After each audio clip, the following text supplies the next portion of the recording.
दोस्तों यह घटना एक लड़के की शादी के दिन होती है, जहाँ पर शादी के दिन 4 लड़कियां ऑर्केस्ट्रा में अच्छे से डांस कर रही थी।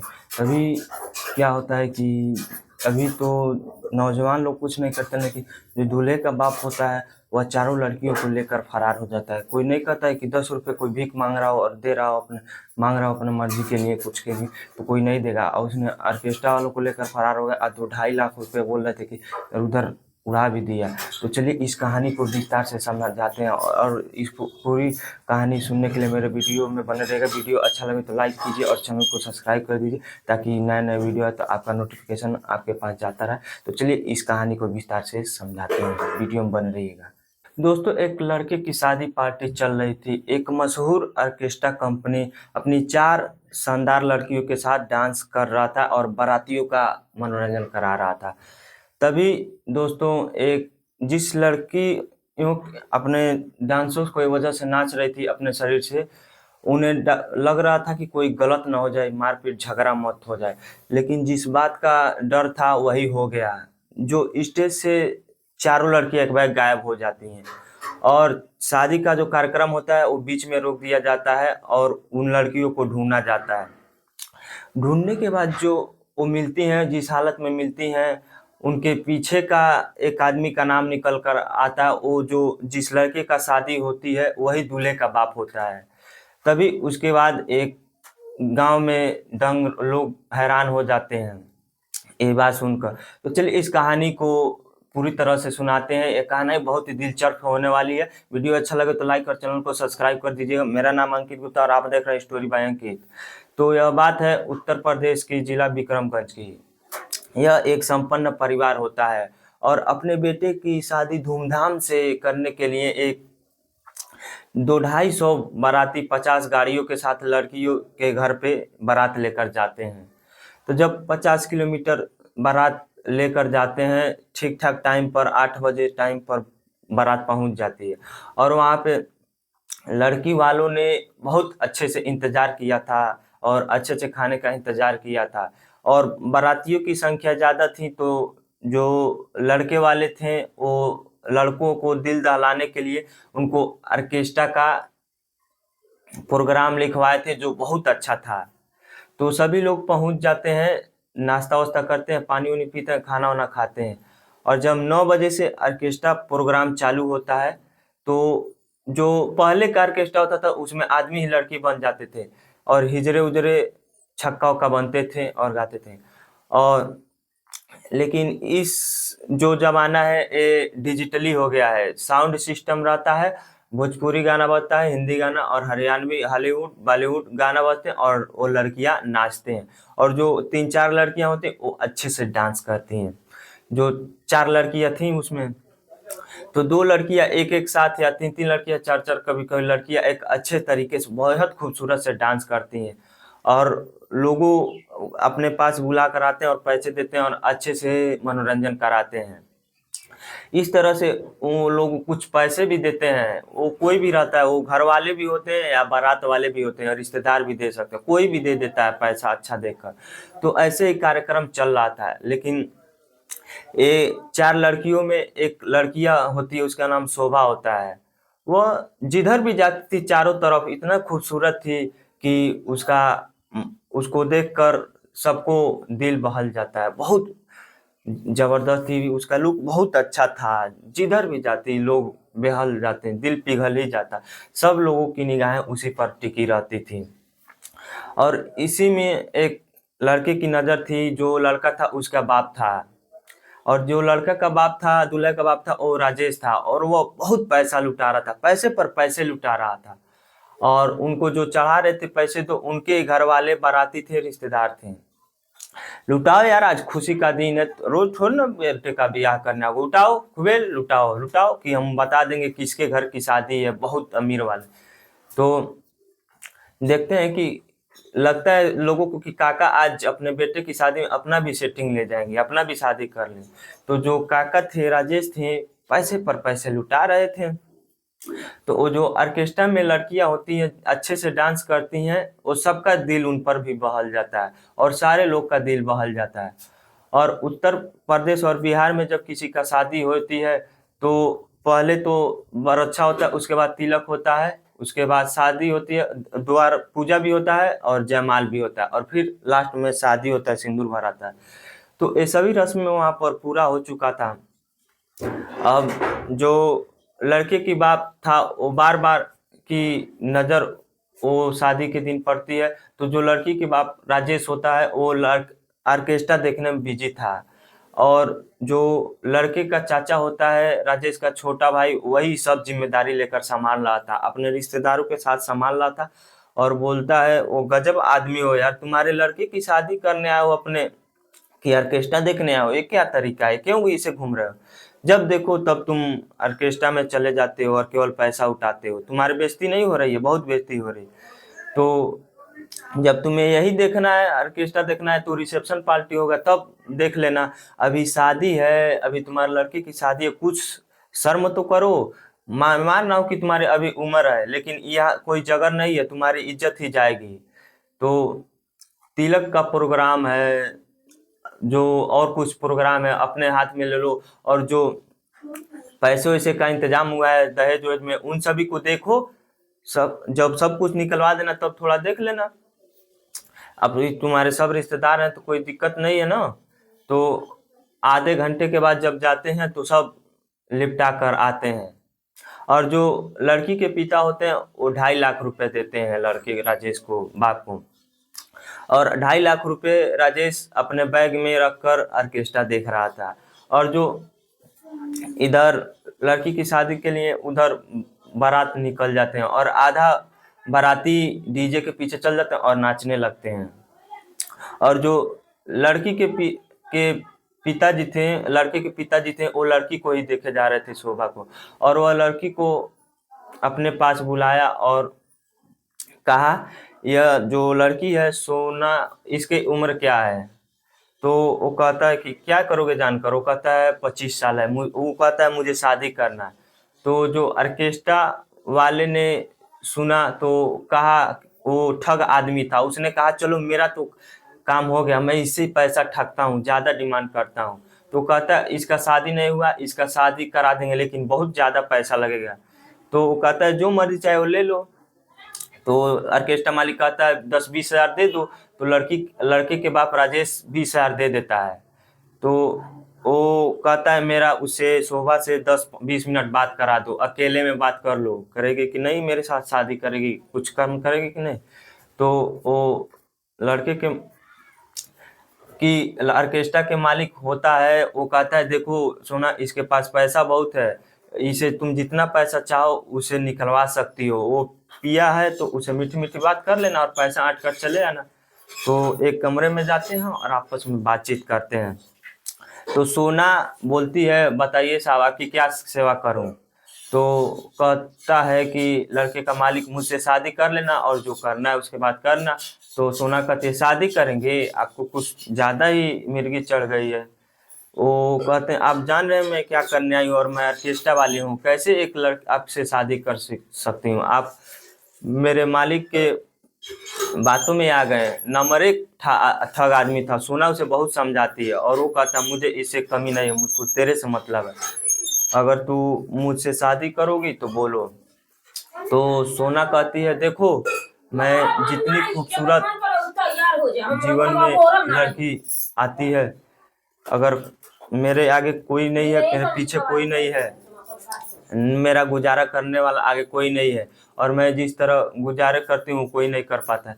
तो वो जो पैसे लुटा रहा था, ऐसे कर रहा था, वो उसे देखकर लड़की कहती है मुझे 700 रुपये केवल मिलती है और बाकी सब मालिक को। तो इस तरीके से जैसे तुम बात कर रहे हो, मान लो मैं तुमसे शादी कर ली, तो क्या मुझे कोई समझेगा, कहेगा कि ऑर्केस्ट्रा वाले शादी किया है? ना मुझे जीने देंगे ना आपको जीने देंगे, दोनों लोग को भगा देंगे। तो राजेश बोलता है कि मैं तो अपना जानता हूँ, मेरा कुछ नहीं कर पाएगा, तुम मेरा शादी कर लोगी तो मेरा भी कोई कुछ नहीं कर पाएगा, दोनों मेरे घर वाले चाहते हैं कि शादी कर लो। और जो राजेश होता है उसकी उम्र 42 साल होता है, और जो लड़का था शादी होता था वो 6 साल का था तभी उसकी पत्नी की मौत हो चुका था, और अपने बेटे की खातिर शादी करता था, नहीं करना चाहता था। और शादी वो नहीं करना चाहता था कि कोई सौतेली माँ लाएंगे तो वो उसे जानेंगी नहीं, उसे बात व्यवहार उसके परवरिश में कमी हो जाएगी। तो ऑर्केस्ट्रा को देखी रहता था कि कहता है कि मैं आज फ्री हो गया हूँ, और उसके आंखों में आंसू आ जाता है। और जब वो शादीशुदा फ्री हो गया तो कहता है मैं तुम्हें पसंद कर लिया हूँ, और तुम चाहो तो मैं तुमसे शादी कर सकता हूँ। तुम भले ही मुझे कुछ करो, ऑर्केस्ट्रा में नाच रही हो, कुछ भी करो, लेकिन मुझे तुम पसंद हो, मैं तुमसे शादी करना चाहती हूँ। और जो ये बात सोना सुनती है तो वो गहरी सांस नींद लेती है और कहती उसकी आंखों और देखकर कि उसको इसी करने की सच्चाई करने की कहती है कि उसकी आंखों में कितनी सच्चाई है कि ये मुझे सही में कर रहा है कि हवस के लिए कर रहा है। तो वो सही में एक बार बाद उसे गले मिल जाती है और कहती है मैं तुमसे शादी कर लूंगी। तो जो लड़के बाहर थे, सो रहे थे, इधर उधर घूम रहे थे, आवाज लगा रहे थे कि सोना कहाँ गई, इधर उधर गई, कहाँ गई, आओ डांस करो, बाराती घराती। तो पता नहीं था क्या चल रहा है, उनको डिमांड था बुलाओ। तो सोना ने कहा कि मैं मंजूर हूँ, और जो राजेश के पास 2.5 लाख रुपए था वो सब सोना को दे देता है। तो लड़की कहती है ये क्या कर रहे हो, मुझे क्यों दे रहे हो? वो कहता है आज से ही आप ही जिम्मेदारी संभालो, आज उसे उस दूल्हे की माँ हो आप, आज से मैं नहीं संभालूंगा, आप संभालो। तो सोना कहती है ये मेरे पास पैसे सेफ नहीं रहेंगे, सब उड़ जाएंगे, आज की ये जो प्रोग्राम है मुझे करना पड़ेगा, क्योंकि मैं जहाँ भी जाती हूँ मेरा ही इंतजार करते हैं, मेरा ही परफॉर्म करता है और मेरा ही डिमांड रहता है। और आज का जो एक प्रोग्राम है ये अगर मैं नहीं करूँगी तो शादी में भी दिक्कत होगा, मारपीट भी हो सकता है कि उसको बुलाओ। तो राजेश कहता है जाओ कोई बात नहीं, तुम जाओ नाचो, मैं सब संभाल लूंगा। तो कहती है कि आप कुछ नहीं संभालो, क्योंकि वो जो आपका बेटा है वो मेरा भी बेटा है, हमारे बेटा का शादी सही से निकल जाए इसलिए कोई दिक्कत परेशानी मत आए। तो आज का प्रोग्राम आज करने दो और कल से जो होगा वो चाह रहा था। मैं भी चाह रही थी कि मैं तुमसे अब शादी कर लूँ, नाचते नाचते थक गई हूँ और कहीं शादी करना चाहिए, और मुझे भी किसी की सहारे की ज़रूरत है, अगर सच बताऊँ तो मुझे मंजूर है आपसे शादी करना। तो इतना कहने के बाद कहता है कि यह है कि पैसे ले जाओ। तो राजेश कहता है नहीं तुम रखे रहो पैसा। तो बोलती है ठीक है, बाद में मेरे मालिक को मत बताना हमारे बीच क्या क्या बातचीत हुई। तो जब ये सब प्रोग्राम डांस ऑर्केस्ट्रा खत्म हो जाता है तब मिलेंगे। तो उसके बाद वो सोना बाहर आ गई और 5-10 मिनट बाद राजेश सोना सोना कर रहे थे तो वो उसके अंदर चली गई, और उसके अंदर जाते ही बुलाया आ गया राजेश का कि लड़के के पिताजी का ज़रूरत है, शादी में ज़रूरत होता है। तो ये वहाँ पर चले गए, और जो ऑर्केस्ट्रा का मालिक था उसने सोना से बोला कि तुमने कितना उससे पैसा लिया निकलवाया। तो उसने बोला कुछ नहीं, पैसा नहीं लिया। तो आखिर तुम किस लिए गई, उसका बैग तो मैं देख रहा हूँ तुम्हारे पास है। तो वो 2.5 लाख रुपए सब उसी में थे। तो लड़की सोना ने बोला उसने मुझे पैसे रखने के लिए दिया है, और जरूरत पड़ेगा राजेश को तो मांगेंगे। तो ऑर्केस्ट्रा के मालिक बोलता है तुम खुद सब पैसे लेना चाहती हो और खाना चाहती हो। तो लड़की कहती है बताओ यार, मुझे कोई बात करने के लिए 2.5 लाख रुपए क्यों देगा, इतना सारा पैसा क्यों देगा, 2.5 लाख रुपए, तुम खुद सोचो यार, तुमको नहीं पता। तो उसने कहा क्या पता, मुझे क्या पता कि सही में तुम्हें दिया होगा। तो उसने सोना कहा कि अरे यार सब लोग एक ही तरफ से होते हैं। वो कहती है सच में यार मेरा कुछ भी पैसा नहीं है, वो सब उनकी है, जब उनका जरूरत पड़ेगी तब ले जाएंगे, वो उन्होंने मुझे धरने के लिए दिया, रखने के लिए दिया। तो उसका मालिक होता है वो कहता है कि जब आपके ऑर्केस्ट्रा के मालिक लड़की के पास जो पैसा आ जाए वो कभी किसी के पास गया नहीं गया। तो वो कहता है तुम इसकी चिंता मत करो मैं रख लेता हूँ। तो जो 2.5 लाख रुपए के लिए जो मालिक होता है 2-3 साथियों को और बुलाता है और कुछ गजब खेल खेल देता है, साजिश रच देता है, और वह स्टेज पर आता है और अचानक गिर जाता है और अपने छाती पकड़ कर इसे तड़पने लगता है, और 2 ही मिनट में शांत हो जाता है। अब किसी को समझ में नहीं आता है कि ये क्या हो रहा है, प्रोग्राम ऑर्केस्ट्रा रुक जाता है, जो नाचने वाली होती है वो सब रुक जाती हैं, क्या हुआ क्या हुआ। सब देखने वाले भी दंग रह जाते हैं, हैरान हो जाते हैं कि क्या हुआ क्या हुआ।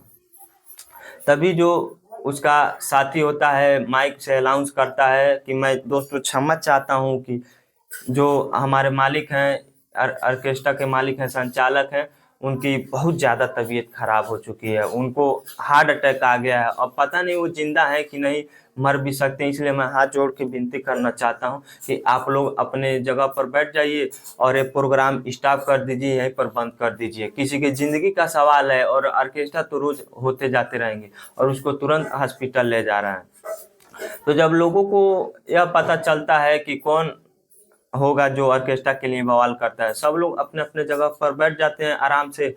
और 5 मिनट के बाद सारे लोग जल्दी से अपना सामान धर लेते हैं और वहां से भाग जाते हैं। जो 2 ही मिनट पर वो जो द्वार का फासला होता है वहां तक पहुंच गए थे कि ऑर्केस्ट्रा वालों के साथ ऐसा ऐसा हो गया। तो अब इतना सुनते ही जो लड़की के बाप था उसको थोड़ा सा भी फोन नहीं पता चलता और अपने भाई को बुलाता है कि भाई देखो ऐसी ऐसी बात है और मेरे उससे ऐसी बात हुई थी शादी विवाह का और वो पैसा 2.5 लाख रुपए वो लेकर चली गई। अब उसका भाई राजेश का सुनता है और उसके और रिश्तेदार खास लोग घर आसपास के सुनते हैं तो कहते हैं अरे यार तुम बहुत गजब के आदमी और बहुत खराब आदमी हो यार, तुमको आज ये सब करने की क्या चीज चाह थी? तो हम तो उनसे कह रहे थे शादी करने के लिए, कह रहे थे कर लो, तो आज तुम क्यों ये सब किए? तो अब क्या किया जाए, अब तो पैसा लेकर भाग गया। तो वो बोलता है कि उसने मेरी नंबर ली है और वो फ़ोन नंबर सेव कर लिया और वो उसे तुरंत फ़ोन करता और वो सोना फ़ोन उठा लेती है और उसने कहा कि आप लोग कहाँ पहुँचे हैं और कितने दूरी पर हैं? तो हम लोग टेम्पू से जा रहे थे और मालिक को भी नहीं पता चलता, किसी को पता नहीं चलता है। हम लोग इस जगह पर हैं, 8-10 किलोमीटर आगे रुक गए थे, सोना कहती है। तो जो उसके बाद वो राजेश और उसका भाई कहता है चलो मेरे साथ। 3-4 गाड़ियाँ तुरंत वहाँ से 3-4 लोग निकलते हैं और राजेश भी साथ में जाता है और जाके वहीं पर उसे घेर लेते हैं ऑर्केस्ट्रा वालों को। और जैसे ही वहाँ पर टेम्पू रुकती है सारे गाड़ी वालों को घेर लेते हैं और उनको भी उतारते हैं और अपने भी उतरते हैं। उतरते ही जो सोना होती है ऑर्केस्ट्रा वाली भाग कर आती है, वो राजेश के पास कहती है सर मुझे माफ़ करो, मेरी कोई गलती नहीं है, ये जो ऑर्केस्ट्रा के मालिक है, संचालक है, सारा काम इन्हीं का रचा हुआ है, सब ना मरा है ना हार्ट अटैक है, सब झूठ का जुल्म लगाकर भाग गए हैं और ये सब आपका पैसा 2.5 लाख लेने के लिए सब साजिश रचा और भाग गया। और सब लोग कहते हैं पैसे कहाँ है, पैसे कहाँ है, चुपचाप पैसे दो। तो वो मालिक होता है वो सब पैसा दे देता है क्योंकि यहाँ पर अब कुछ मेरा चलने वाला नहीं है। तो उसके बाद चाचा जो उसका होता है उस पर असर पड़ता है, इनका तो कोई इलाज नहीं है, ये तो पागल ही है, लड़की की शादी में सब कर रहा है, अब तुम लोग के साथ क्या करना चाहिए, अब बताओ तुम लोग। तो कहते हैं कि चलो इसका तो पैसा मिल गया, अब इनसे बाद में इनको संभालेंगे। तो सब लोग जाने लगते हैं, सोना भी जाने लगती है। तो राजेश बोलता है कि तुम कहाँ जा रहे हो जी? तो बोलती है मैं क्या करूं, मैं अपने घर के लिए जाऊं। अब वो अपने घर के लिए जाते थे। तो राजेश बोलता है कि तुम मुझसे शादी करोगे? तो सोना कहती है कि हाँ मैं तो जरूर करूंगी, एकदम सही करूँ। तो आप इधर चले जाओ, अब जो कल मेरे बेटे का रिसेप्शन होगा, हमारे बहू का और बेटे का, उसमें तुम्हारी शादी हम अपने से कर लेंगे और एक ही साथ हो जाएगा। चलो तो किसी के साथ कर ले। तो उसका सोना और राजेश में क्या बात हो रहे थे, ये उनके टेम्पू में जितने ऑर्केस्ट्रा वाले लोग बैठे थे उनको समझ में नहीं आ रहा था कि क्या हो रहा है, सब मालिक को भी नहीं, संचालक को भी नहीं पता। तो कुछ भी बात हो ये लोग आपस में बात करने लगते हैं और इधर शादी रुका हुआ था और इधर आते हैं और शादी भी इधर स्टार्ट हो जाता है, शादी आराम से पूरा हो जाता है, शादी का रस्म पूरा हो जाता है। और जो रिसेप्शन पार्टी में बड़े धूमधाम से उनके बेटे बहू का होता है और जो सोना की माँ थी और उनके रिश्तेदार थे 1-2 लोग वो गए रहते हैं। और सोना बहुत गरीब घर की रहती है और देखने में बहुत सुंदर होती है, तो जो डांस ऑर्केस्ट्रा में परफॉर्म करने में बहुत अच्छी होती हैं और यही सब काम करती रहती हैं। तो उनके साथ जो लोग थे उनको बुलाया गया है और बहुत एक अच्छे रिवाज के साथ, रस्म के साथ धूमधाम से उन दोनों की शादी हो जाती है। और शादी होने के बाद उन्होंने फ़ोन करके बताया कि देखिए ऐसे ऐसे बात हुई, क्या आप मेरी मदद कर सकते हो? तो वही कहते हैं कि चलो ठीक है। तो एक यही सब होता है। और उन दोनों की जिंदगी, सोना और राजेश की शादी हो जाती है और अपना नई जिंदगी शुरुआत करते हैं और अच्छे से रहते हैं और एक नई जिंदगी की शुरुआत करते हैं, दोनों की नई जिंदगी मिल जाती है। तो इस कहानी से आपको क्या सीख मिली, वीडियो में कमेंट जरूर कीजिएगा। अच्छा लगे तो लाइक और चैनल को सब्सक्राइब कर दीजिएगा। मिलते हैं अगले वीडियो में, तब तक के लिए जय हिंद जय भारत। धन्यवाद आप सभी को मेरा सपोर्ट करने के लिए पड़ा।